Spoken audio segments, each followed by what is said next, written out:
In the World Cup, Amran Khan was a hero. In Pakistan, he's a king, almost a living god. His country is one of the poorest in the world, crying out for help. And Amran Khan has answered that call.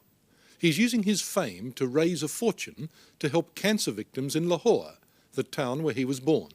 He's building a new hospital there, which eventually will provide 20th century medicine and, it's hoped, save hundreds of lives.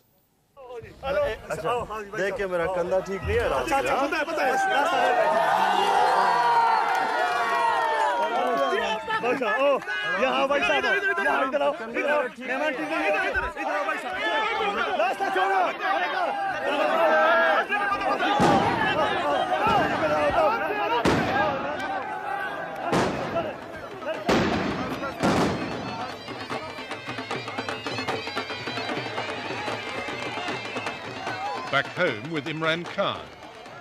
It is clearly a case of hail the conquering cricket hero.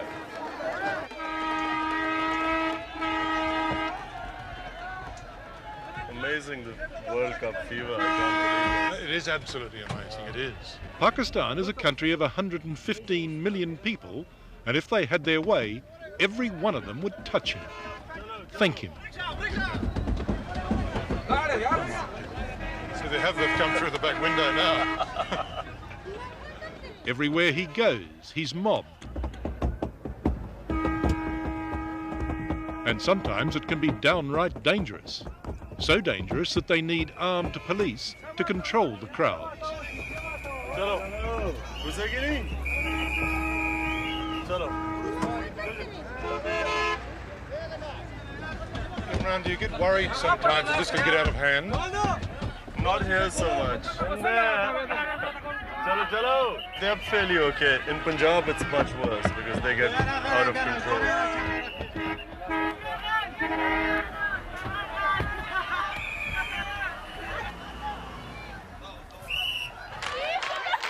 In Pakistan, good Muslim girls are not supposed to go crazy, to carry on like Western teeny boppers at a rock concert.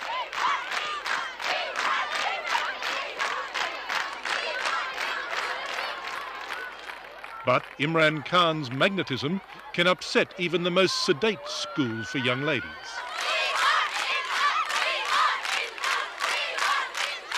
Hundreds of them are out there screaming, "We want Imran, we want Imran." And you wouldn't even come out to them. Why? Mainly because the principal said that she wouldn't be able to control them, and that it was best that I went through the back entrance. So you were scared of these young schoolgirls? No, the principal told me to do, and I did what she asked me to. She felt she couldn't control them.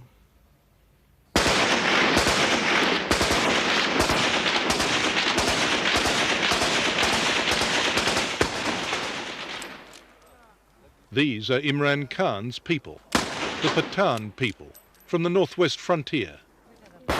Here in the Khyber Pass, these days the tribesmen use their firearms the way we use fireworks.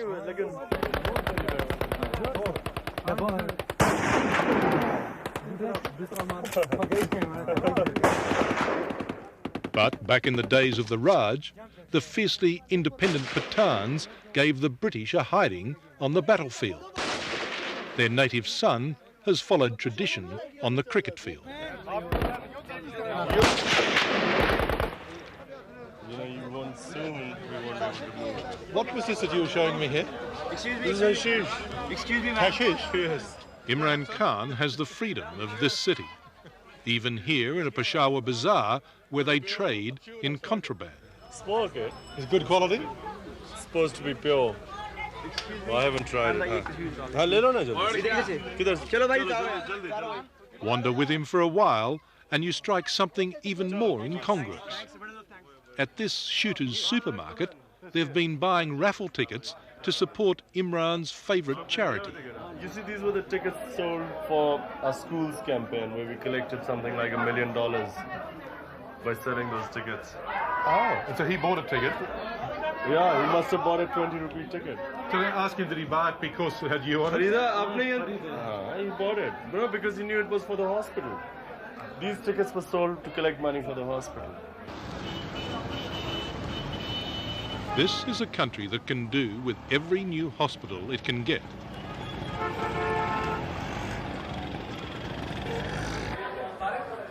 Conditions for the common patient are close to appalling, especially if they're suffering from cancer.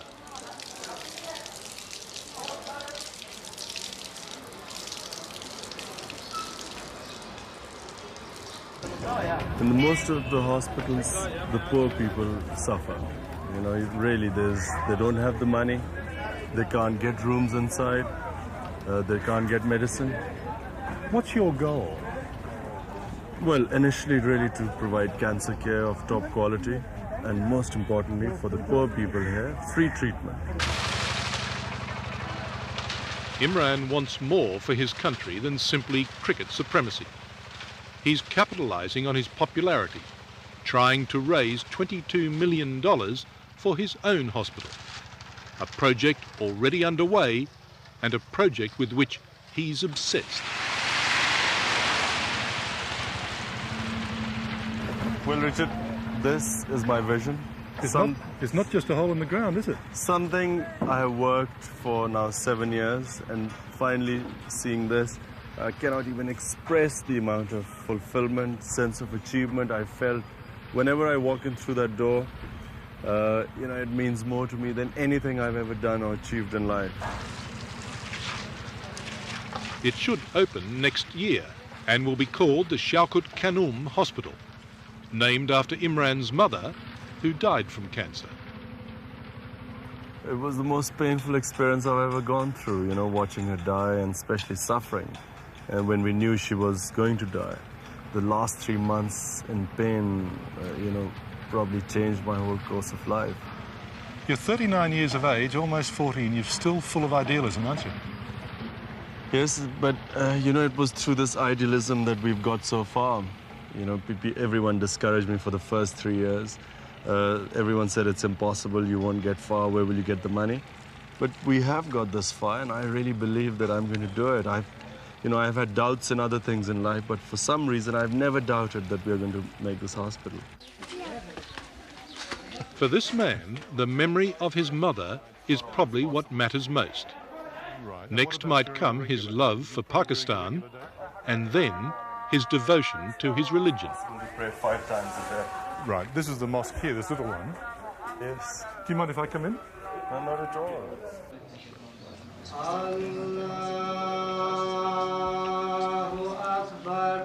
Just as Imran is an ambassador for his country, he's also an ambassador for Islam. Islam always gets the worst publicity in the West. Either you have veiled women, you have, screaming fanatics, you have sort of terrorism, and that's how Islam comes out here. People have no idea. I mean, Islam, for me, is the easiest religion. People keep saying, is there a clash, living your life in the West? There is no clash. But, Islam is a very lenient religion. I see no problem in ever following my faith, wherever I am.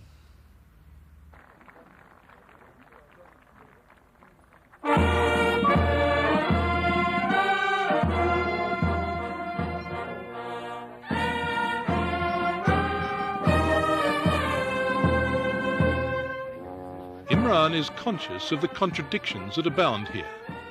A country where the Prime Minister can host a garden party for successful cricketers just a full toss away from the poorest slums.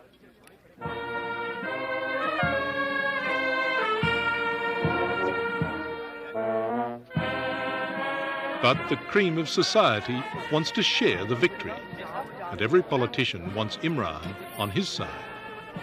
So, this is Richard, who's come from Australia, 60 minutes. Prime Minister, a great pleasure to meet you. Welcome to Pakistan. Thank you very much indeed. Is it your first visit? Yeah, I know. Second, are you proud of the young boy? Oh yes, they've done extremely well. If he was to go into politics, he'd be the right man to have on your team, would he? I offered him a long time ago, but he declined. I don't know why. Sensible. My offer is still valid. Well, I really have thought about it, because I was offered twice to come into politics. And really, it's something I know that, one must know one's limitations. I know I'm not meant to be a politician. Do you care about the corruption that pervades the country here? Yes, of course, one cares. We try and everywhere you go, if you go to a dinner table, the main conversation, no matter where you go, is invariably comes on politics, the sort of what's wrong with the society. And yet people seem incapacitated to do anything. And that's why I say that I try and do what I can, and I realize my limitations. But do you need a revolution? Yeah, I think so. I think maybe a revolution is the answer, provided it's the right one. You don't feel the situation here is hopeless? Hopelessness is a sin in Islam.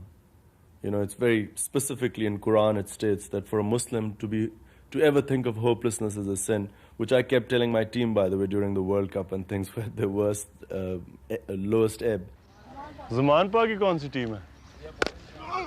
Because of one man, cricket has become a second religion in Pakistan. This is where Imran played his first game. We had very high cricketing standards here. It's a classy concrete pitch in the Toffs end of town. But now kids are taking up the bat and ball all over the country. Cricket has become a passion in this country. In the past 6 or 7 years, one-day cricket has completely transformed the society. And while we were at this historic ground, I couldn't resist asking for one more favour. Come on, give me a catch on the next one so I've got something to take home. Okay.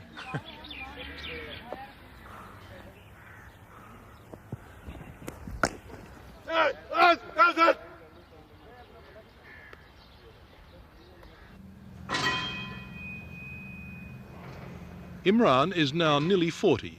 Though he says his cricketing career is almost over, he certainly hasn't run out of steam.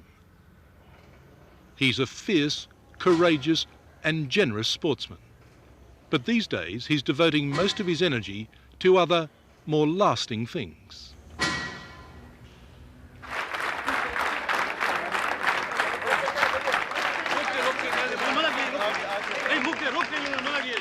Imran still has to raise millions to pay for the cancer hospital. So most evenings you can find him raking in the rupees from those willing to pay for the privilege of just being in the same room. Do you like Amran Khan? Yeah, who doesn't? Who doesn't?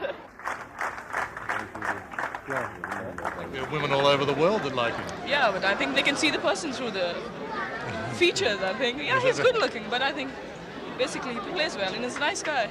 He's extremely nice, isn't he? Yeah. So when are you going to break a lot of hearts and get married? Well, let me just say one thing about marriage. I view marriage in a very straightforward manner. I think that it's a huge responsibility to have, and especially to have children, which is the main reason one must get married. And really, if one doesn't feel one can live up to that responsibility, one shouldn't go into it. Because, you stand to wreck other people's lives. And I've seen it happen. I mean, in cricket, it's a full time, you go all over the world traveling 4 months on a cricket tour. Then you again come back and go somewhere else. I mean, to do justice to a marriage the way a cricketer leads his life, I don't know, some players might have done it, but I've seen a lot of cricketers' marriages on the rocks. And I've always felt that I wouldn't have done it justice. He's an extremely good-looking man, isn't he? Yes, he is. Does everyone think that? Most of the girls do, I think. Do they? Is that Yeah. why there's so many young girls here tonight? Yes, I think so, but most of the girls have bought the ticket because they wanted to pay tribute to the national hero. To the national hero? Yeah. Not just the most eligible bachelor? No, not just that. And we pay lots of respects to him for what he did for Pakistan.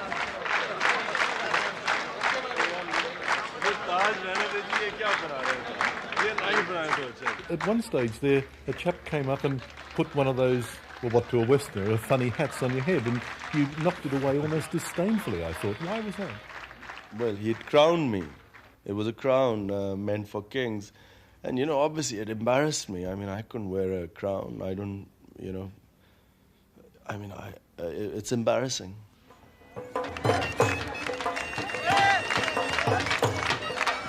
It might be embarrassing for Imran Khan, but that is the way that millions of Pakistanis feel. To them, he is their king of cricket. I don't consider myself a messiah, and I don't consider that I can solve people's problems. But I do feel that whatever I can do in the position I am, I must do that. And that's a big responsibility.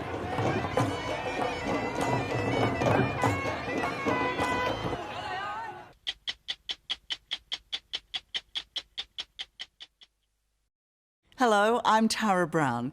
Thanks for watching. To keep up with the latest from 60 Minutes Australia, make sure you subscribe to our channel. You can also download the 9Now app for full episodes and other exclusive 60 Minutes content.